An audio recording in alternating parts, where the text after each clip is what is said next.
yung nararamdaman? Sa shoulder dito. Hmm. Sobrang sakit talaga. Tapos hanggang dito nagmamanin. Ito. Nagmamanin. Itong Kailan mo pa naramdaman yung mga ganyan? mga 2 weeks na. 2 weeks na.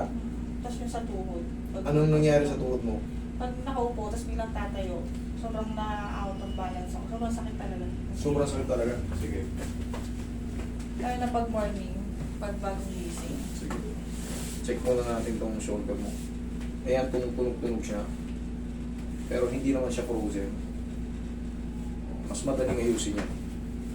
Walang problema yung tumutunog. Tandaan nyo.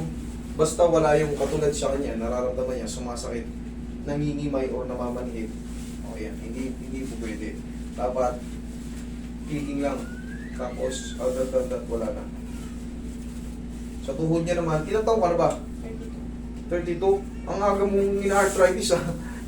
Kasi wala naman daw siya, hindi naman siya natumba, hindi naman siya nadapa, or wala lang, pagtulog niya, paggising, masakit na yung tuhod, hindi na yung hindi siya maka... Gaano kasakit? Yung 10 yung pinakamasakit? 8? Ito mo. Puntik ka na mag-severe. Okay, relax lang.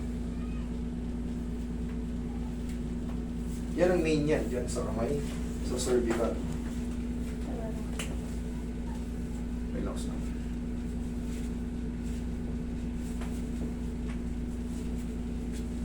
Relax lang. Thank you. Sige, higa ka muna. Patihaya. Left and right siya. Sige.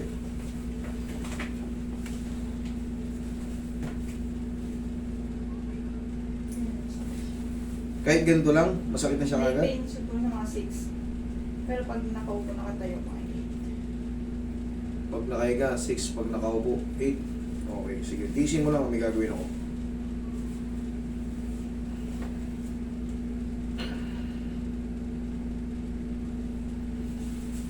Pero yan, madali lang yan. Relax lang. Alugin lang yan.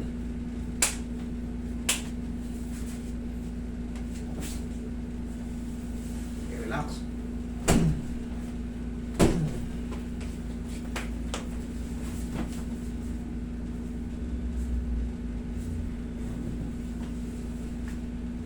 Makapansin mo may parang may umi-scratch.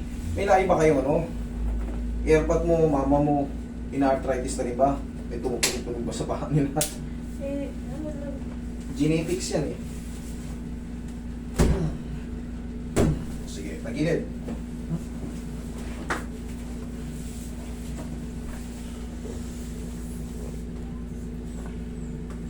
Relax na. Okay, kabilang side.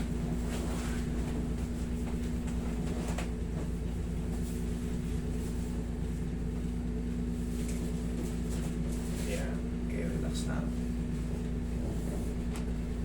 Okay, tapa.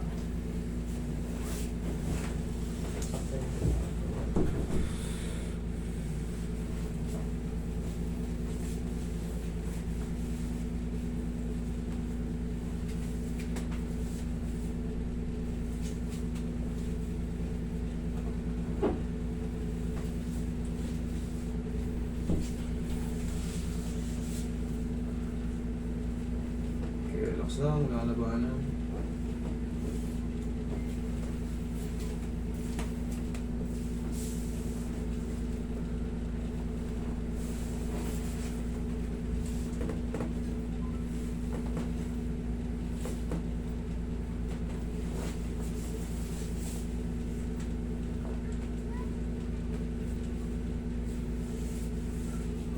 Diyan ka lang ha, Floyd.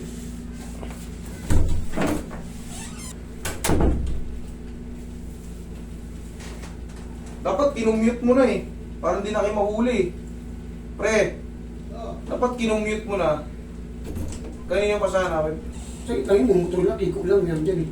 Sa ko? Oo, nandiyan sa ikot. Pinakaya ka, madam? Bagay, meron pa pala sa ko. Okay, dito sa menu ko.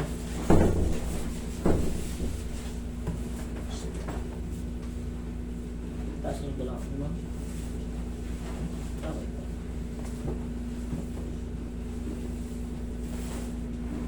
Relax lang. Inhale. Exhale. Down. Isa pa, inhale. Okay, down. Huwag mong bagalan. Okay, inhale. Exhale. Thank you. Kailangan sabay kasi yan. Diyan ka muna. Huwag kang tatayo.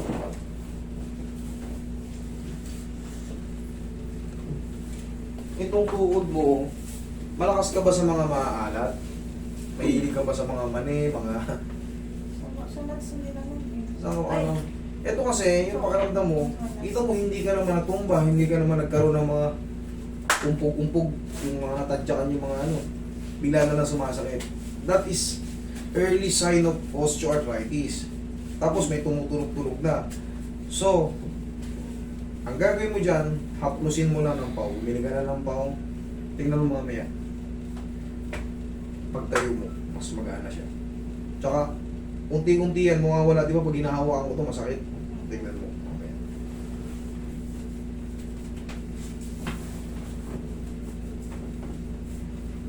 Ito yung mga tiroid. Pau lang yan, no? Ayan, no, direct no? Pag gagamitin nyo, papalugin nyo muna. Tapos, direct lang.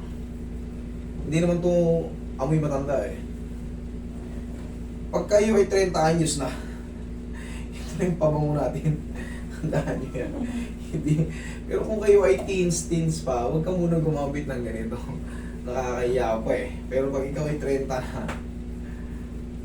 medyo tanggapin mo na yung ano, medyo bibisitahin ka na ng mga aray-aray tiis na yan. 32 ka, di ba? Oo. Lagpas ka na ng 30, tanggapin mo na yung amoy-amoy ng mentol. Ang dami yung ganyan. Amoy-amoy ng mentol. Ang dami kong ganyan sa amin. Oo, itong pananggalan natin sa mga sakit-sakit na tuhod. Kasi wala naman siyang, ano eh, wala naman siyang dahil para sumakit eh. Sige mo natutulog ka, pag gising mo, hindi ka makatayo. Yun yung sa, pag nag-digest na tayo ng pagkain sa kinain natin, meron tayong tinatawag siya na purines.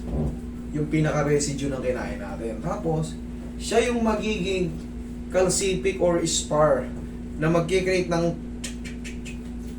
tunog-tunog sa ating tuhod. Yun naman yung tatawaging osteoarthritis pag lumabas na sa x-ray na meron ng parang kutik-kutik doon na maliliit na buto-buto. Yun yung tinatawag ng mga bone spar. Yun po yung kinukonsider na osteoarthritis. Ngayon, mararamdaman mo tutunog-tunog yung tuhod mo. Pero, ito, hindi pa yan severe. Paulang yan, tapos, tigasan mo to. Tigasan, hindi, yan. Tigasan mo pataas. O, sipa mo. Sipa. Huwag mong bitawan to. Tigasan mo lang to, tigasan mo lang. Sige, sipa mo. Sipa mo siya na nakatigas yan. Okay, isa pa, one more. Sige. Thank you. O, kabila rin. Ganun din. Yan, sipa mo. Thank you, isa pa. O, sige. Magkakandilit ka dyan. Tingnan mo dyan. Sige. Upo ka. Tapos, biglang tayo. Tingnan mo ngayon. Yan o. Tayo ka. O, ano? O. Pero may pain pa din, konti na lang. Konti na lang. Pag nagising ako. 1 to 2 days. Pero bumili ka ng pau. Yan ang pang-alalay mo dyan. Tapos, dito naman sa shoulder mo, upo ka. 3 to 4 days, lahat yan. Ano na lahat yan. Tapos, pag nakakaramdam kayo ng mga ganito, syempre, kailangan huwag yung pabayaan. Pa-adjust nyo agad. Pakiramdaman mo yung kamay mo. Oh, may hindi na tulad before, pero may pain pa din talaga. May konti na lang. Kaya nga nasabi ko, 3 to 4 days. Okay? Thank you. Sige.